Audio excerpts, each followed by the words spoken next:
Hey guys, what's going on? James here, and in this video today, we're going to be talking about day number 5 of the Tampa Bay Buccaneers OTAs. We don't have as much information about who did good in this day's worth of practice because not all the media was allowed at this practice, but one person who was there and wrote an article about it was Carmen Vitale over at TampaBayBuccaneers.com. I will, as always, have a link to the article she wrote down in the pinned comment in the comments section below. So go check that out, and I've abridged some of her thoughts, and I'm going to be giving some of my own thoughts on it. So, talking about some of the people who looked good in this practice, CYRIL Grayson had a long pass from Ryan Griffin, and this is really interesting. You know, CYRIL Grayson's a name that's come up a couple of times during these OTA videos, and it seems like he's just continuing to make a play here, a play there, whenever possible, and it's going to be interesting to see what the Buccaneers do with him because right now they have so much talent in that wide receiver room. I mean,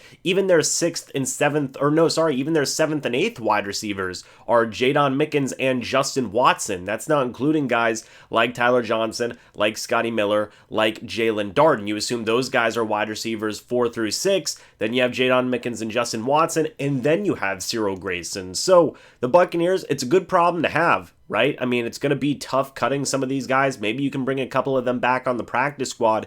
CYRIL Grayson, he's also trying to say, hey, don't forget about me. You know, I have special teams experience, and I can get a long ball when I need to. So congratulations to CYRIL Grayson on that. Ryan Griffin as well, throwing some good passes. Nothing new from Ryan Griffin, right? I mean, he does this in the preseason. He does this in training camp from time to time. He's not a bad quarterback, but, you know, much like CYRIL Grayson, he's also facing an uphill climb. He's got Kyle Trask and Blaine Gabbert to compete with. Both those guys have a good amount of momentum on their side, Kyle Trask being a second-round draft pick, and just the entirety of the Tampa Bay Buccaneers organization loving Blaine Gabbert. They love Ryan Griffin as well, I'm not saying that, but it makes things a lot harder for Ryan Griffin to potentially stick on this roster when both those guys have a lot of momentum going in their favor. But again, much like CYRIL Grayson, Ryan Griffin is trying to make it difficult for the Buccaneers to potentially cut him or maybe even add him to the practice squad. We'll see what goes on with that. But Ryan Griffin wasn't the only quarterback who threw a nice deep ball in this practice. Kyle Trask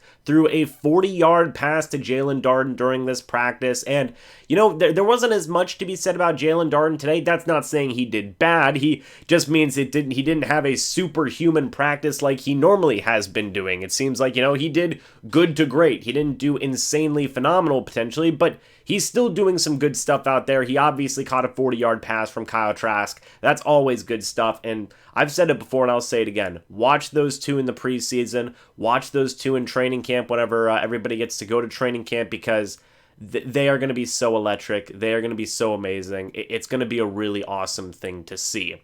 Cam Gill got an interception on what was an excellent instinct play. So basically the play was it required Cam Gill to immediately go to the flat to go get this interception if he, you know, could make that play in time. And instinctually and just the awareness of Cam Gill, he went to the flat immediately and got that interception. Now, it didn't say who Cam Gill got that interception on, be it Ryan Griffin or Kyle Trask, but great play from Cam Gill. He was actually the guy who got a half sack in the Super Bowl, not Quentin Bell, who I said in a previous video. Thank you guys for correcting me on that. And, you know, that's a good thing for Cam Gill to show. You know, not just his pass rushing ability, but his coverage ability as well. Seems like it's improving, you know, every day. So congratulations to him for that. He's competing for a roster spot. You know, the Tampa Bay Buccaneers are, again, pretty decent on depth with their edge rushers with Shaq, Barrett, Jason Pierre-Paul as the starters. Then you have Joe Tryon, who's nearing his return to practice. You then also have Anthony Nelson, who's been getting a little bit of praise.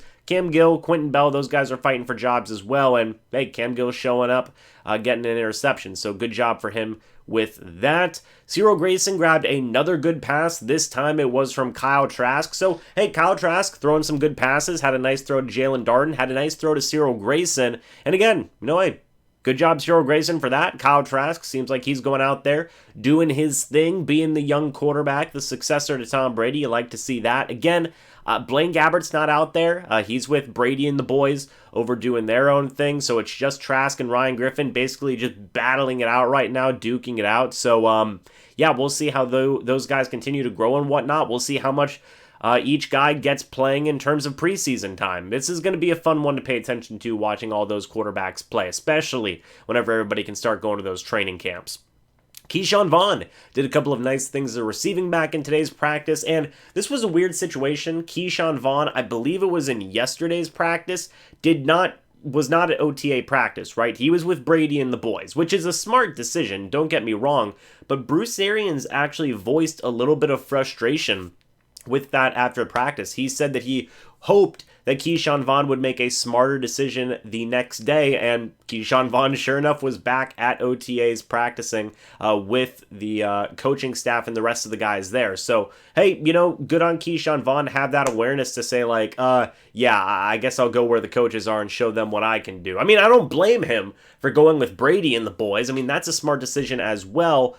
But, when the coach tells you, like, hey, you should probably show up to OTAs, yeah, you probably show up to OTAs. So good job for Keyshawn Vaughn to do that, and good job showcasing a couple of nice things as a receiving back in today's practice. Giovanni Bernard's still out there doing some phenomenal things, as is the case with those thigh pictures I showed you guys yesterday. Dude does not skip leg day.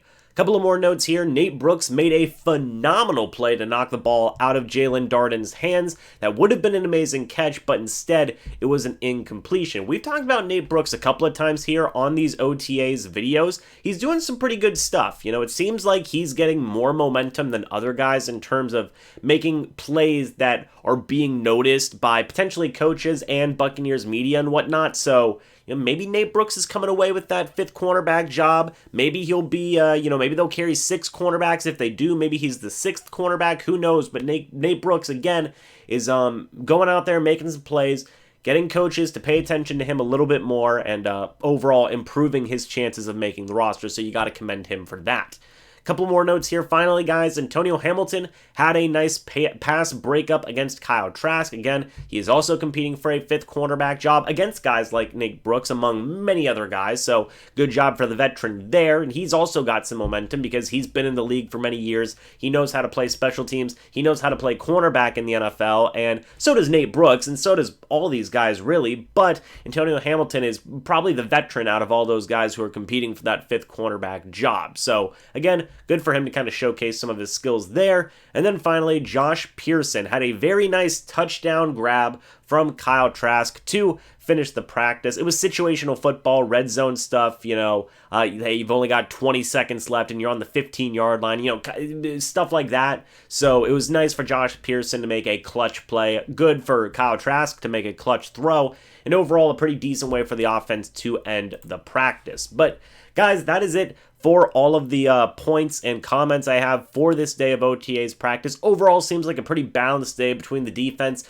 and the offensive players going out there and making plays. You had some defenders who did some good things, and you had some offensive guys who did some good things as well. Seems like CYRIL GRAYSON especially had a really good day. Kyle Trask had a couple of nice throws. Nate Brooks' name came up again. Cam Gill came up, and some other guys as well. So what are your thoughts about all of these guys that I mentioned? Who do you think is doing good, 5 days in OTA practices, and who do you think is kind of not getting mentioned enough? Leave me your thoughts about that down in the comments section below. But anyway, guys, thanks so much for watching this video. Hope y'all enjoyed, and I will see you all in the next video or the next live stream. But until then, and as always, guys, goodbye for now, and go Bucs.